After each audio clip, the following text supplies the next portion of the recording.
Alright guys, so lately I've been doing a lot of research on this new stock that I'm considering adding to my portfolio, and so far it seems to check all the boxes. I think you guys are really going to like this one. It's seeing tremendous growth in revenue and earnings, and also the dividend growth is off the charts. Plus, it's at a really steep discount. We're going to go through all of that in this video, and I'll tell you which stock it is. But before we get to that, in case you're new to the channel, my name is Ryne Williams, and here we strictly talk about dividend stocks and how you can invest in them to create passive income and reach financial freedom. So if you love dividend stocks, and if you're on a mission to retire early, then hit that subscribe button. I'd love to stay in touch as we both continue to grow our portfolios and collect that cash flow. Also guys, leave me a comment below and let me know if you have any guesses as to which stock it is. I've talked about it before in some of my recent videos, but I'll be curious to see how many of you guys actually get it right. And I will make the big reveal, but first I want to tell you a little bit about the stock. And let's kick it off by looking under the hood at some of the company's fundamental financial stats. Starting here with the revenue, like I said, this company has seen tremendous revenue growth, and we really like this chart here. Very consistent growth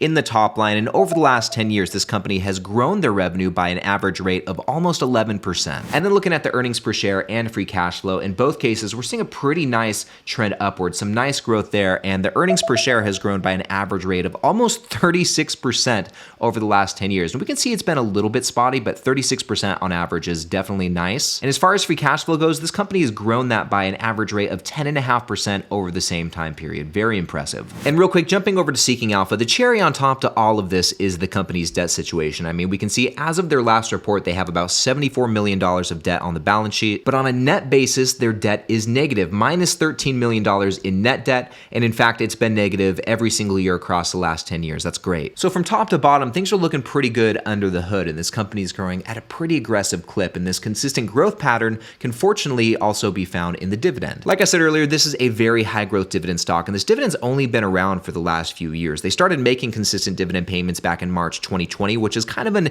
interesting time to initiate a dividend, but nonetheless, in that time period, it's grown very aggressively from 17 cents per quarter per share to now 27 cents per quarter per share. And to put a number on it, over the last 3 years, the dividend growth CAGR is sitting very high at 27.25%. That's one of the highest dividend growth CAGRs I think I've seen, and even in the last year, it is a bit lower than that 3-year CAGR, but still 13%, very nice dividend growth. And real quick, taking a look at the rest of the dividend stats, this is pretty typical for what you could expect from a high growth dividend stock. We've got a mid 2% yield here and a very low payout ratio coming in just above 20%, which I do like to see. And it'll be interesting to see over these next couple of years what the 5-year dividend growth CAGR ends up being. But at this point, it would be no surprise to see it coming in the double digits. Now, everything we've seen so far looks pretty good, but at this point, you guys are probably thinking, Ryne, come on, just tell us what the stock is. This is ridiculous. We're already like a few minutes into the video. And I know I can't dangle the carrot in front of you guys forever, so here it is. The stock that we've been looking at is for a company called Shutterstock, which, in case you've never heard of it before,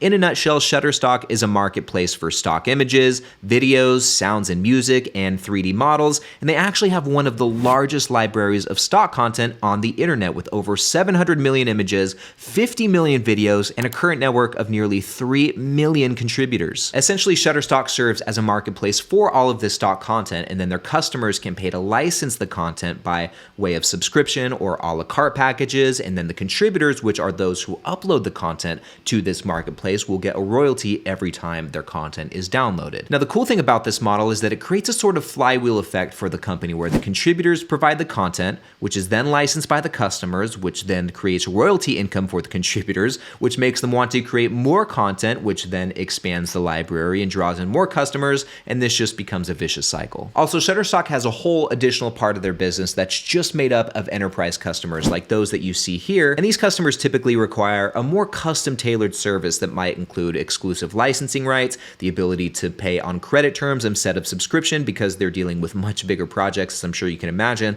and these customers might also work with Shutterstock to create custom content that's not already found in the pre-existing library. Overall, Shutterstock is able to serve customers across multiple channels, with 42% of their revenue being subscription-based. But as you guys know, no company is perfect, and Shutterstock is no exception to that and does come with its own set of risks. The first one worth mentioning is competition risk. Shutterstock operates in a highly competitive yet rapidly growing industry. And while the demand for this type of stock content should continue to climb as it has an extremely wide variety of applications, there's also not a super high barrier to entry, and there are a lot of other companies that provide stock content like Motion Array, Adobe, Epidemic Sound, and Unsplash, just to name a few. too. But anyway, the second type of risk for this company comes from acquisitions. Over the last few years, Shutterstock has acquired numerous other companies which so far have worked out pretty well. Most of them have been relatively small and have helped the company expand their content library in size and have also helped introduce other formats like 3D models. The potential risk to this though is if they start making bad acquisitions. We've seen this happen with other companies and it's proven to be pretty detrimental. So although Shutterstock's track record has been pretty good so far, one bad deal could really turn that around. Anyway, the third risk for this company comes in the form of artificial intelligence. Certain platforms like those from OpenAI have proved that they're able to generate pretty solid content, and if that becomes more developed, then it could spell trouble for Shutterstock's business. With that said though, in their most recent earnings call, the company's CEO did touch on this and said, although customers are experimenting and creating these images in large quantities, they're not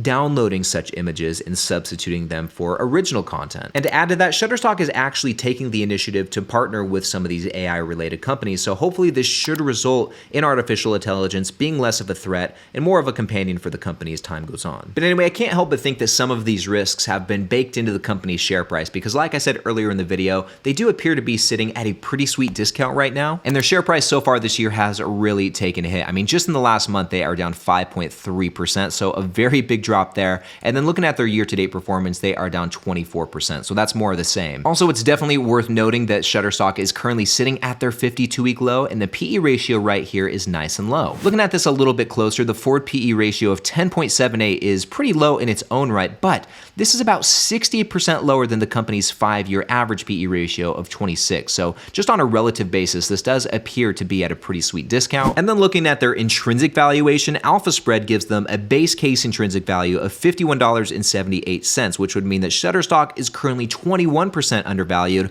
and my own intrinsic value calculation has it at 56.54, which would make it nearly 28% undervalued. So overall, there seems to be a lot to like about Shutterstock, both fundamentally and in terms of the valuation. And as far as my plans with this company goes, I still have some more research to do into it before I decide whether or not I actually want to buy it. So I'm just going to think on it a little bit more, but in the meantime, I'm definitely going to swoop up some more shares of these two stocks that I'm telling you about in this next video right over here. Like Shutterstock, both of these are at a pretty steep discount, and I've been adding more shares to both of these bad boys every single week. So click right over here to find out which ones they are, and I'll see you in the next one.